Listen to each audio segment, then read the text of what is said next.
Ang pinakamalaking threat, ang pinakamalakas at ang pinakamay potensyal na ability sa lahat ng mga prince, ang kinatatakutan maging ni Prince Benjamin.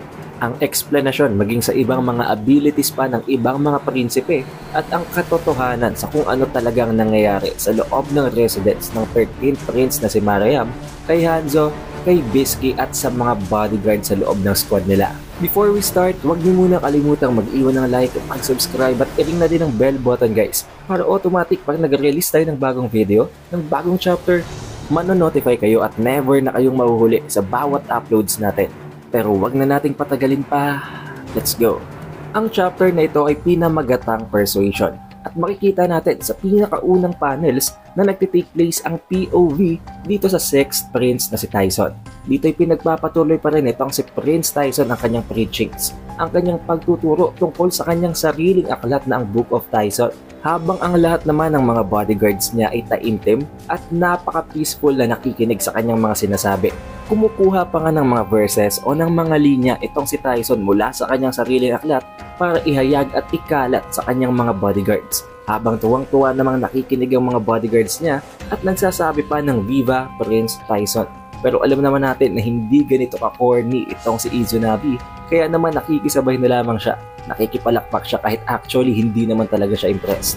Pero dumating na ang punto na itong si Izuna at ang kanyang kasama na hunter mula sa asosasyon ay pinag-usapan na ang tungkol sa kung ano daw ba ang kanilang tingin sa Nen Beast ng kliyenteng ito. Kaya naman dito ay nabanggit ng kasama ni Izuna na kung ang master daw nito, kung ang host daw nito ay hindi naman talaga ganon ka-violent at palagi pa nang nagpipreach at nagtuturo ng tungkol sa love, most likely hindi din ganon ka-violente at hindi ganon ka-aggressive ang Nen Beast na magmumula sa kanya. At nandito na nga ang explanation. Ang Nen Beast pala na ginagamit itong si Prince Tyson ay hindi talaga actually ang parabang maliliit na mga butike na may malaking mata na tulad ng nakita natin sa previous chapter.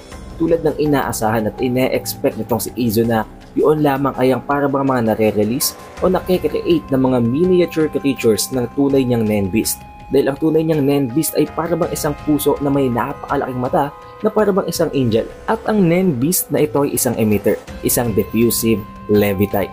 Sa pamamagitan ng pag-share nitong si Tyson ng kanyang mga teachings, ang mga maliliit na parang butike o parang mga langgam na may mga mata sa kanilang ulo ay automatic nagkikiling at dumidikit. Nagsistick sila sa mga individuals na nakikinig sa teachings nitong si Tyson at sa pamamagitan nun, nananatili sila sa mga targets na yon habang hinihigop ang kanilang aura. Pero hindi naman sila actually masama dahil nakita natin na hindi naman nagkakaroon ng masamang epekto sa mga bodyguards. Nabanggit din dito na sa pamamagitan ng mga eyewogs na yon ay nagagawa nitong mahigop ang aura kapalit ng pagbibigay naman ng happiness sa mga targets o sa mga dinidikitan nito na individuals. Meaning hindi sila nasasaktan, no pain at hindi din naman nila alam dahil at this moment hindi pa din naman na-realize nila Izuna na yun ang epekto nito. And also, nakadepende ang amount of happiness na maitatransform mula sa mga hinigop na aura ng mga eyewogs depending sa kung gaano kalalim, kung gaano ka-deep ang understanding ng target na yon sa preachings o sa teachings nitong si Tyson. Pero mind you guys, although hindi ganon ka-violente, hindi para bang isang napakadelikadong Nen Beast ang Nen Beast na ito ni Prince Tyson. Meron itong isang kondisyon. Kapag na-break ang tabu o ang kung anumang forbidden na sinasabi at ipinagbabawal sa Book of Tyson, magkakaroon ng isang heavy punishment sa kung sino man ang taong yon na hindi susunod. And then we get to proceed naman dito kay Prince Camilla. Although si Camilla nga ay nahuli na sa loob ng residence nitong sila Benjamin, nandito naman ang explanation sa kanyang Nen Beast. And guys, linawin ko lang, ang Nen Beast na ito ay iba pa sa literal na Nen Beast na ginagamit din itong si Camilla. Dahil alam naman natin sa previous chapter na nandoon nga ang Nen ability nitong si Camilla na different pa dito sa Nen Beast na nakuha niya sa pot ceremony. Hindi ito ang The Cat Who Lived a Million Times, pero ito ay parabang isang halaman na may parabang kung anumang creature na nababalot ng shadow sa gitna. Isang coercive manipulator type sa pamamagitan ng pagsunod ng kung sino mga target sa conditions na ginawa nitong si Camilla, makokontrol at magagawang pagalawin ni Camilla ang target na yon ng naaayon sa kanyang will. Meaning, magagawa niyang makontrol ang kanyang mga targets nang walang kahit na anong kondisyon once na na-meet na nila ang prior condition na hindi pa naman na-specify dito. Pwedeng nakadepende sa sitwasyon kung anong kondisyon ang gagawin ni Camilla at pwede din namang nakafix na ang kondisyon na yon na kailangang ma-meet ng target niya para makontrol niya ang individual na yon. Isang napaka-delikadong ability dahil isipin mo, once na ma-meet mo ang conditions, once na mahulog ka sa trap na ito ni Camilla, completely under control ka na, wala kang magagawa at napakatindi din ng defense ni Camilla dahil alam naman natin na hindi siya pwedeng basta-basta patayin. Makakarating naman tayo ngayon sa Nen Beast ng 5th Prince na itong si Tsubepa, isang transmuter collaborative type. Sa pamamagitan ng kanyang Nen Beast na ito, magre-require lamang siya ng isang research partner para ma-activate ang ability ng Nen Beast.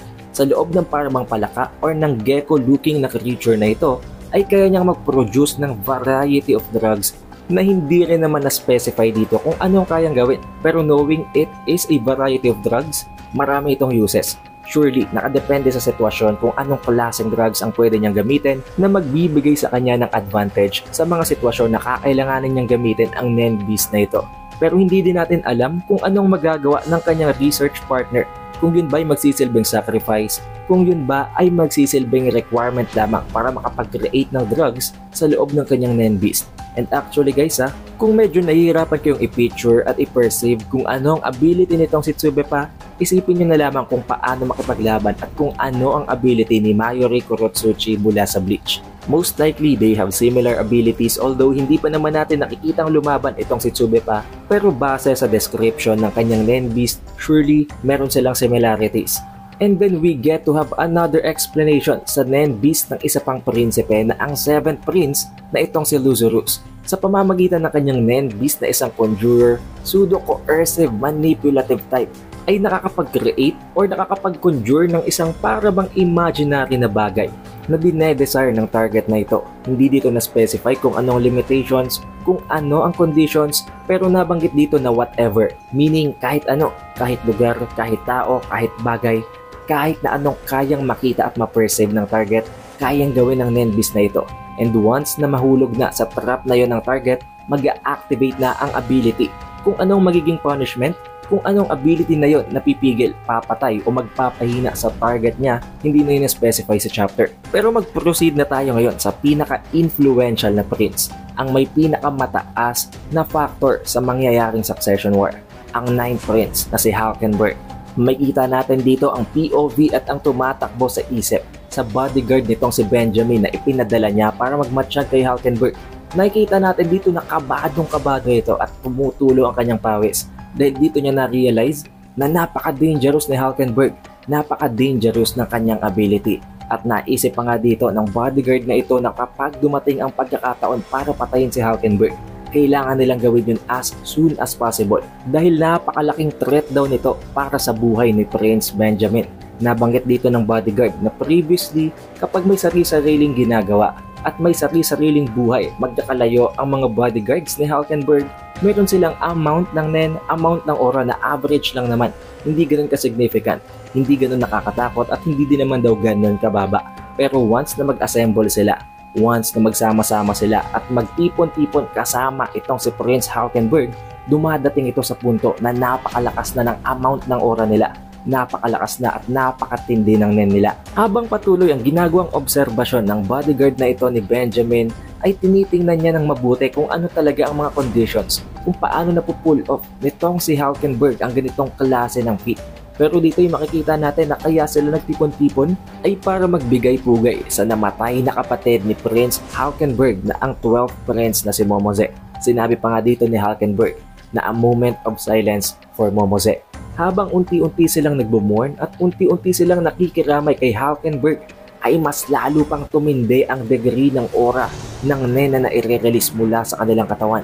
Nang dahil dito, napaisip na naman ang bodyguard ni Benjamin habang iniisip niya na ano daw ba ang nagiging trigger, anong conditions kung bakit bigla na lamang nagiging napakalakas ng aura nitong sila Halkenberg.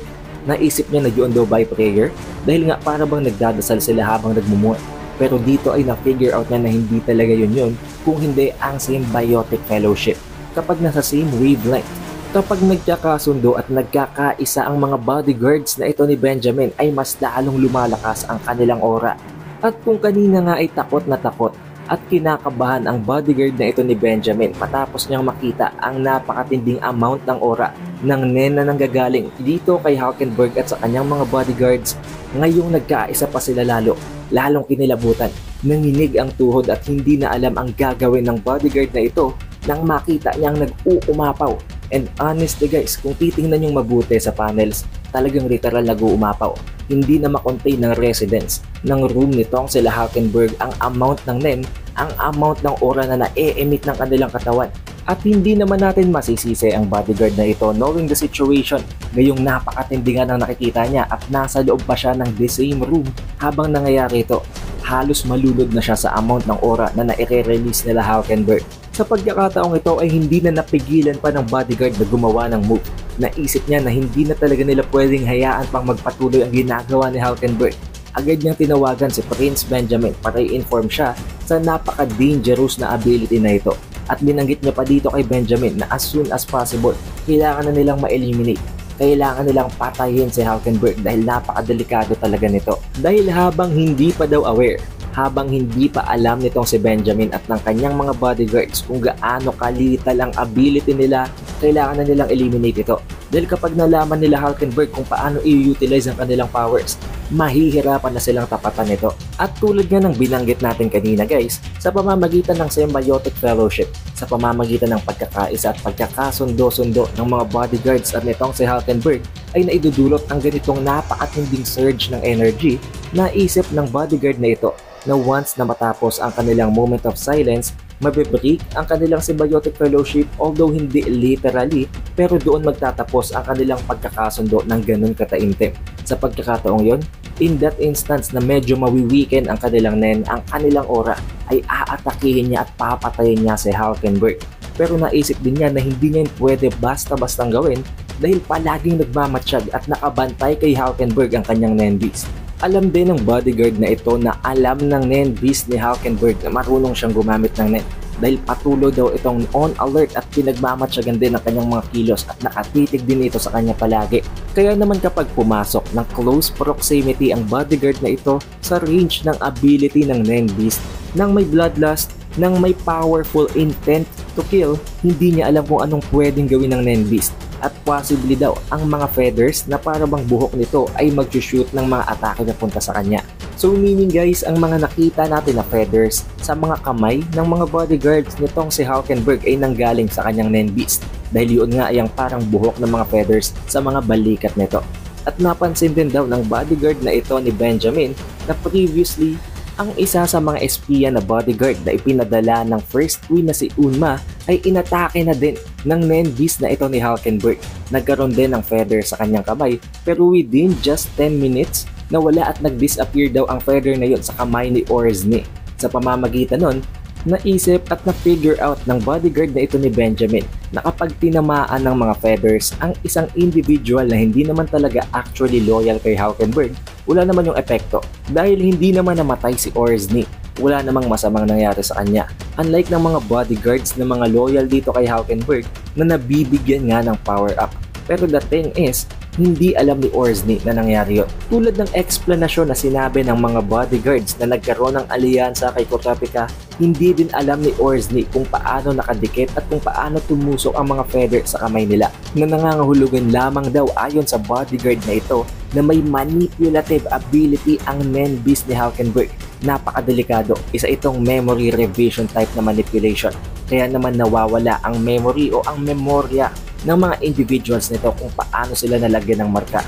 Nang dahil dito na-deduce ng bodyguard na ito na ang ability talaga actually ng Nen Beast nitong si Hulkenberg ay isang enhancer type. Subalit nang dahil lang nga sa na-impluwensyahan ang Nen Beast ng napakalakas na will ni Hulkenberg, nagkaroon ito ng manipulative abilities, meaning isa ito ngayong enhancer manipulative type. Although hindi naman daw ito ganun kalakas na manipulator at hindi din ito coercive type na kayang mag-control at will, napakatindi din at napakadelikado ng ability nito na mag-erase at mag-tamper ng memory. Kaya naman naisip niya na hindi nito pwede basta-basta atakihin. Dahil kapag merong ngang mas mataas na risk, makakakuha naman ang Nen user ng mas mataas na power. Meaning, ang possibility kaya hindi magawang makontrol successfully ng Nen Beast ang ibang mga target tulad ni Orzny ay dahil sa wala namang kahit na anong bagay na kaakibat ang ginawa nilang pag-atake. But unlike him na meron ngang intensyon na patayin itong si Hulkenberg, kapag nagkaroon ng isang counteractive na conditions, pwedeng ma-meet ang condition na yon na para bang sa pamamagitan ng paglalagay ng risk na mapupunta sa kapahamakan ang buhay ni Hulkenberg ay magbibigay din ng mas mataas na abilities sa main beast nitong si Hulkenberg para galawin at i-modify ang memories ng bodyguard ni Benjamin to the point na maisip niya nakakampi siya nitong si Hulkenberg at si Benjamin pa nga ang pagtangkaan niyang patayin. At tulad din ng iba, hindi din niya malalaman, hindi niya maiisip kung paano nangyari ang pagtamper sa utak niya. Completely, para bang binago talaga ang kanyang memories. Kaya naman naisip niya na hindi niya pwede basta-bastang atakihin na lang si Hulkenberg. Kung gagawin niya yon, kailangang magkaroon siya ng mga backups. Kahit papano, kailangang may at least 1 or 2 other bodyguards itong si Benjamin sa area para magsilbing evidence, para magsilbing proof sa kung ano mang pwedeng mangyari. Nang dahil dito, agad niyang tinawagan itong si Prince Benjamin na agad namang naramdaman ang aura nitong si Hulkenberg. Inexplain ng kanyang bodyguard sa kanya na ang Nen ability ng Nen Beast nitong si Hulkenberg ay isang symbiotic type. Agad namang tinanong itong si Benjamin ang bodyguard kung kaya daw ba niyang patayin itong si Hulkenberg. Na sinagot ng bodyguard na hindi niya yun napupull off not unless meron siyang kasamang backup na at least 1 or 2 other bodyguards mula sa kanilang squad. Kung bakit at kung sa paanong paraan hindi niya pa ma-explain pero may e-explain daw niya later on. Nang dahil dito, napaisip agad itong si Benjamin at si Balsamilko sa mga pangyayari. Napakatindi na ng mga nangyayari kahit na hindi pa sila nakakarating sa Dark Continent. Una na dito ang assassination sa loob ng residence nila Kurapika, nila Prince Wobble na up to this point hindi nga nila alam kung sino ang user ng Silent Majority. Pangalawa, ang United Force o ang sinasabi nga ng kanyang bodyguard na napaka-dangerous na ability ni Hulkenberg. At ang pinakahuli naman para dito kay Benjamin ay ang pinaka-kinaiinisan niyang kapatid na ang 4th Prince na si Serednik. Dahil alam naman natin na as of now nag-aaral na gumamit ng Nen si Serednik at as of the moment habang nag-aaral siya, nandun ang isa sa mga bodyguard nitong si Benjamin para i-observe ang mga nangyayari. Iniisip na sana dito ni Benjamin na siguro kailangan niya ng gumawa ng move para umatake sa ibang mga prince. Pero dito ay nabanggit nitong si Captain Balsamilko na baka naman daw may iba pang mga prince na tulad ni Camilla, automatic hinuhukay ang kanilang sariling mga hukay, ang kanilang sariling mga puntod. Kaya naman sinagot siya dito ni Benjamin habang sinasabi na wait and see isn't my style, na para bang hindi daw style nitong si Benjamin ang mag-antay na lamang bago gumawa ng moves. Pero base sa sitwasyon, yun daw sa tingin niya ang best option. Hindi naman nagtagal ay nag-set out itong si Hulkenberg para pumunta sa kanilang tatay, para pumunta kay King Nasubi para daw magbigay ng another appeal para itigil na ang gaganapin na succession war. Pinipigilan siya ng kanyang mga personal bodyguards, pero nang makita ng bodyguard niya na umiiyak itong si Hulkenberg ay hindi sila nakapagsalita. Habang sinasagot sila nitong si Hulkenberg na kung hahayaan daw niya na mamatay pa ang iilan sa kanyang mga kapatid, habang alam naman niya na pwedeng may gawin siya, mas mainam pa daw na patayin na lamang din talaga niya ang kanyang sarili. Kaya naman hindi na talaga siya napigilan ng kanyang mga bodyguards at talagang pinanindigan niya na pupuntahan niya si King Nasubi. Nang dahil dito, sinundan siya ng kanyang mga bodyguards at inireport naman ng bodyguard ni Prince Benjamin kay Benjamin ang mga pangyayari habang sinasabi na magse-set out daw itong si Prince Hulkenberg palabas ng kanyang residence papunta kay King Nasubi habang sinasamahan at ine-escortan siya ng 5 sa kanyang mga bodyguards. Ang mga natitirang bodyguards naman itong si Hulkenberg ay sinabihan niya na maiwan na lamang sa residence at gawin ang kanilang mga trabaho. Switching of scenes, makakarating naman tayo ngayon sa 11th Prince na itong si Fugetsu. Makikita natin dito na tuwang-tuwa siya dahil nga nakita naman natin sa previous chapter na nagawa nga niyang magamit ang doorway na makakapag-transport at makakapunta ng isang lagusan sa kahit na anong gusto niyang puntahang lugar. Dito din ay naisip niya na maaaring yun daw ang kanyang magic, maaaring yun ang kanyang Nen ability. At dito din ay iniisip niya na kapag nagawa niya yun ulit, kapag na-pull off niya yun ulit, meaning meron siya complete control sa ability niyang yun. Pero no matter what, kahit ano pang gawin nitong si Fugetsu, kahit na nagpe-pray na siya at napakataimtim na ng kanyang pagpo-focus na mai-pull off ulit ang paggamit ng doorway, hindi niya na talaga yun magawa. Nang dahil dito nalungkot na naman ang 11th Prince. But switching of the scenes again guys, makakarating na tayo ngayon sa 13th Prince Residence. Ang lugar na napakatagal ng gustong balikan ni Hanzo na hindi niya mabalikan. At makikita natin dito na tapos na nga ang break, nakabalik na si Hanzo sa kanyang original na katawan.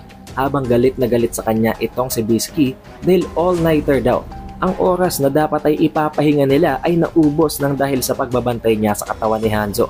Inis na inis din dito si Bisky habang sinasabi na siguraduhin lamang daw ni Hanzo na worth it ang ginawa niyang pagbabantay at pagpupuyat.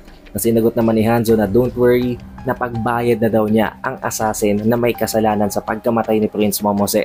But now, there is an even bigger problem at dito nga tinake na nitong si Hanzo ang pagkakataon para i-explain ang lahat dito kay Bisky. Na naisip naman agad nila nitong si Bisky na maaari at napakataas ng posibilidad na yun ay sa pamamagitan ng ability ng Nen Beast ni Prince Mariam. Kaya naman agad silang nagbihis, agad silang nag-prepare dahil babalik na naman sila sa kanilang shift, sa kanilang duty ng pagbabantay sa prinsipe. Dito din ay binanggit nitong si Hanzo kay Bisky kung gaano daw talaga kagalit na galit at wala sa mood ang kanilang captain na si Vergay. Na baka nga daw hindi napayagan ni Vergay na umalis pa si Bellerainte para mag-aral lang nen sa loob ng class ni Kurapika. Dito naman ay binabanggit nitong si Bisky na kailangan na muna nilang i-check ang labas ng residence kung talaga bang nasa ibang dimensyon sila. Kapag daw nakita nila nakakaiba ang labas ng pinto ng residence nila Prince Mariam, nangangahulugan lamang yun na isolated daw talaga ang room nila. Pero ininsist na naman nitong si Hanzo na kailangan daw nilang maging wary dito kay Vergay dahil baka daw magpanik at magalit na naman ito pag nakita niya yon. Dahil unang-una sa lahat, nabanggit dito ni Hanzo na way back in the previous chapter nga ay galit na galit itong si Vergay at iniisip din niya na may conspiracy na ginagawa ang mga hunters. Na baka daw ang mga hunters pa nga ang may kasalanan kung bakit nangyari ang urn ceremony. At dito nga ay nangyari na ang sinasabi ni Hanzo, ayaw na ngang paalisin nitong si Vergay itong si Bellerainte dahil wala na daw kwenta kung aalis pa si Bellerainte. Namatay na nga daw si Barigen na ang isa sa kanilang mga bodyguards, papaalisin pa daw ba nila itong si Bellerainte? Mataas daw ang tsansa na baka mawalan pa sila ng isa pang kakampi, ng isa pang importanteng personnel. Pero habang kinukumbinse nitong si Vergay itong si Queen, agad namang sumingit si Hanzo habang sinasabi na mayroon siyang idea. Sinabi ni Hanzo at ni Bisky na sila ang magtuturo ng Nen para hindi na kailangan pang umalis nitong si Bellerainte. Pero dito ay sinagot at pinarangka agad sila nitong si Vergay. At tulad ng nangyari kay Kurapika, nagmamatigas na naman ang kanilang captain. Hindi talaga siya naniniwala sa Nen ability. Napakarami pa ng sinasabi niyang explanation at tulad lamang daw ng sleight of hand, tulad ng mga magic tricks sa pamamagitan lamang ng total concentration at ng mental capacities ay nagagawa lang naman daw i-enhance ang mga abilities, ang physical combat at wala naman talaga daw supernatural na mga nagagawang power up ang mga Nen abilities tulad ng sinasabi nila. Pero nagulat na lamang itong si Vergay at kinilabutan nang makita niya ang napaka-maskulado, ang napakalaking original na katawan nitong si Bisky. Hindi siya nakapagsalita habang sinasabi ni Bisky na this is what Nen can do. Sa pamamagitan daw ng Nen ability nitong si Bisky ay nagagawa niyang i-shrink ang kanyang katawan. Hindi din daw alam ni Bisky kung paano yung nangyayari, pero alam niya kung paano niya gagamitin ang kanyang abilidad. Nang dahil dito, kinukumbinse niya itong si Vergay na kailangan talaga nilang matutong gumamit ng Nen dahil although oo, sa pamamagitan ng mental capacity ay nagsisilbi yung factor sa paggamit ng Nen, hindi din naman daw ganun kanaro, hindi ganun kasikip at kaliit ang capacities na nagagawa ng Nen. To the point na hindi nga din niya alam kung paano ito nag-work at napakalawak daw ng range ng mga pwede mong ma-pull off, ng pwede mong magawa sa pamamagitan ng paggamit ng Nen. Hindi din daw ito instantly na pull off at nagawa nitong si Bisky over the years. Gradually, unti-unti niyang minaster ang paggamit ng kanyang Nen ability to the point na nagawa nga niyang ma-pull off ang napakamaskuladong katawan na nagagawa niyang katawan ng isang bata. Nang dahil dito, nagulat itong si Hanzo pero agad siyang nag-agree na ito ang pinaka-effective na way of persuasion, ang overwhelming visual proof. Naisip din dito ni Hanzo na hindi niya pwedeng gamitin ang kanyang ability para patunayan at ipakita dito kay Vergay na totoo talaga ang Nen abilities. Dahil unang-una sa lahat, mapi-figure out ang kanyang sekreto na kakailanganin pa nila sa pagpapatuloy. At pangalawa, kung makikita nila na kayang gawin ni Hanzo ang ginawa ng assassin, ang ginawa ng killer, pwedeng isipin ng iba na baka si Hanzo talaga ang gumawa ng pagpatay kay Momose. Ipinagpatuloy pa ni Bisky ang kanyang explanation habang sinasabi na although hindi daw niya kayang ipangako ang ipinangako ni Kurapika na matututo silang gumamit ng Nen sa loob lamang ng 2 weeks for those who have mental fortitude. para doon daw sa mga meron talagang mataas na capacities, mataas na potential, sa loob lamang ng 1 month ay kaya niyang ituro ang basic na paggamit ng NEN up to the point na kaya nilang doblehin ang kanyang physical capacities. Or kung naguguluhan kayo doon guys, ang mini-mean doon nitong si Bisky ay kung meron silang sapat na talent sa loob ng 1 month ay kaya niyang ituro sa isang individual na gumamit ng NEN reinforcement. Gulat na gulat itong si Vergey, and although ayaw pa rin talaga niyang maniwala sa mga naririnig niya dahil nga sa napakatindi at napakatigas ng kanyang pride, nang dahil nga sa isa pala sa mga fetish nitong si Vergey ay ang mga muscles, ang napakatindig mga physique. Napalambot siya nitong si Bisky. To the point na habang tulalang-tulala at hindi makapagsalita si Vergey, itong si Hanzo ay wala na lamang nasabi at natatawa sa kanyang reaksyon. Nang dahil nga sa hindi naman makapagsalita itong si Vergey, nagsalita na ulit itong si Bisky habang sinasabi kay Vergey na siya na daw ang mag-decide kung sino ang mga individual na tuturuan itong si Bisky ng NEN. Pero nang dahil nga sa gustong-gusto nitong si Vergey ang physique nitong si Bisky, hindi niya na sinayang pagkakataon. Sinabi niya na wala ng ibang dapat turuan si Bisky kung hindi siya na mismo. Nang dahil sa hindi inaasahang response na ito mula kay Vergey, nagkatinginan tuloy itong si Hanzo at itong si Bisky na para bang ginajudge na nila ang personality ni Vergey. Dito din ay nabanggit nitong si Bisky na mas maganda daw at mas mainam kung mag-change sila ng shift para daw magkasabay at magkasama na itong si Bisky at itong si Vergey sa kanilang shift para hindi masayang ang oras. Habang binabantayan nila si Queen at itong si Prince Mariam ay matuturuan din niya itong si Vergey na gumamit ng NEN. Nang dahil din dito, binawi din itong si Vergey ang kanyang statement kanina na hindi na dapat umalis si Bellarainte. Sinabi din niya ulit na kailangan na daw pala umalis ni Bellarainte as of this moment para mag-aral na ulit sa ginagawang lesson itong si Kurapika tungkol sa NEN, na para bang gusto niyang sarilihin talaga itong si Bisky. Ayaw niyang masapawan pa siya ni Bellarainte. Nang dahil nga sa all suspicions have been cleared as of the moment, sa pamamagitan ng pagte-take advantage nila sa fetish nitong si Vergey, may pagpapatuloy na nila ang kanilang plano na i-check ang labas ng residence. Hindi nagtagal, binuksan na nila ang pinto ng room ni Prince Maria para tingnan kung may pagbabago ba. At kinonfirm sa kanila nitong si Bellarainte bago siya umalis na wala naman talaga daw nagbago sa labas. Kaya naman dito ay tinanong pa nga nitong si Bellarainte itong sila Bisky kung dapat daw ba silang mag-request ng bodyguards mula sa 14th Prince na si Wobble para i-check kung anong itsura sa labas. Pero sinabi dito nitong si Vergey na wag na daw, bogus naman daw talaga si Kurapika. Wala daw katotohanan ng kanyang mga pinagsasasabi. Kaya naman dito ay agad na hinawakan ni Bisky ang balikat ni Vergey habang sinasabi na wag silang padalos-dalos. There are 3 possibilities na pwedeng possible na nagte-take place sa loob ng isang NEN space na merong boundary sa real world. Ang unang possibility is that it is impenetratable or impermeable. Pangalawa ay penetratable or permeable. At ang pangatlo ay one way. At base sa nakita nila na wala namang kahit na anong pagbabago sa labas, most likely yun daw ay ang condition number 3, ang one way. Meaning, pwedeng lumabas pero hindi sila pwedeng pumasok. Dahil nakita naman natin na hindi nga nakakabalik si Hanzo. Kukontra pa sana ulit itong si Vergey, pero nang dahil nga sa kineflex sa kanya ni Bisky ang napakatinding mga muscles sa kanyang kamay, sa kanyang arms, sa kanyang wrist, hindi na nakapagsalita si Vergey. Napagari na lang siya ulit. Pero sinabi din dito ni Vergey na wala daw talaga actually problema. Hindi daw yung totoo dahil nakakalabas naman daw itong si Bellarainte. Pero inexplain pa rin sa kanya nitong si Bisky na mayroong dalawang conditions pagdating sa sinasabi nilang in and out. Ang isa doon is that maaari ang pinaka-conditions, ang pinaka-target sa pagsabi ng in or out ay ang buong katawan.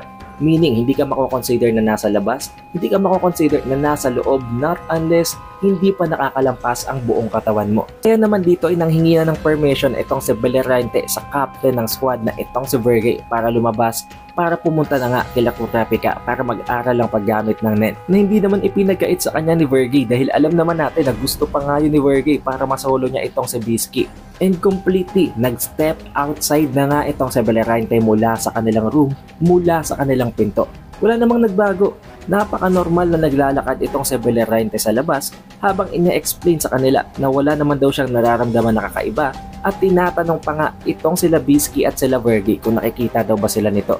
And of course, sinagot ni Vergey na nakikita siya nito normally at walang kahit na anong changes. Kaya naman dito ay naisip ni Bellerainte na matapos niyang lumabas, tatangkain naman niyang pumasok pabalik sa loob. At habang unti-unti niyang ginagawang pagbalik sa loob ng residence, dito na nangyari ang hindi nila inaasahan. Unti-unting para bang nawawala ang parte ng katawan nitong si Bellerainte na ipinapasok niya sa loob ng residence ng 13th Prince to the point na para bang naputol na ang kanyang kamay. Gulat na gulat si Vergey. Dito ba ay parang sinampal siya ng katotohanan na hindi ito magic tricks, hindi ito sleight of hands, at hindi ito simpleng paglampas lamang sa limitations. Literal na Nen abilities ito. Ang hindi niya inaasahan na supernatural capabilities na kayang i-pull off sa pamamagitan ng Nen. Dito din ay makikita natin na hindi talaga actually nakikita nitong si Bellerainte ang mga tao sa loob at tanging siya lamang ang nakikita ng mga nasa loob na nasa labas siya. Tulad ng nabanggit ni Bisky, this is indeed a one-way ability ng pag-separate ng space. And although oo, naririnig nga nila si Bellerainte naman ay hindi sila naririnig. Kaya naman hindi na siya nag-antay ng response mula dito kila Bisky at kila Vergey. Sinabi niya na aalis na siya at pupunta na siya papunta kila Kurapika. Hindi na nila alam kung paano pa makakabalik si Vergey. Pero since paalis pa lang naman siya at hindi pa naman talaga siya pabalik at mamaya pa yun, hindi na nila yung problema. At in-explain na lamang dito ni Bisky kay Vergey na hindi niya kailangan mag-alala dahil most likely yun na yung abilidad ng Nen Beast ni Prince Marayam. Sinabi din niya dito kay Vergey na huwag na silang mag-aksaya ng panahon. Gamitin na nila ito para mag-aral lang Nen. Pero kailangan na nating antayin ang susunod na video, ang susunod na chapter para sa susunod na mga pangyayari. At konting spoiler guys, makikita na natin ang outcome ng ginawang paghuli ni Benjamin kay Prince Camilla at ang isa sa pinaka-inaantay niyong lahat. Ginawa na nitong si Prince Serednik ang water divination na mag-a-identify at magde-determine kung anong klase ng Nen type ang kanyang ability. Para ma-notify at para palagi kang updated sa bawat release natin ng mga chapter ng Hunter x Hunter, mag-subscribe ka na, i-ring mo na ang bell button at mag-iwan ka na ng like para automatic lumabas na yan sa notification bell mo tuwing may bagong uploads tayo. Also, huwag niyo din kalimutan na meron tayong official Facebook page, official TikTok account, para sa announcements sa Hunter x Hunter at sa ating channel. Shoutout nga din pala sa mga solid and loyal supporters natin na palaging nanonood ng ating Hunter x Hunter videos. At para naman sa mga bago at sa kadarating lang sa ating community, welcome na welcome kayo dito guys. It is The Updated Weeb and I will see you guys on the next one.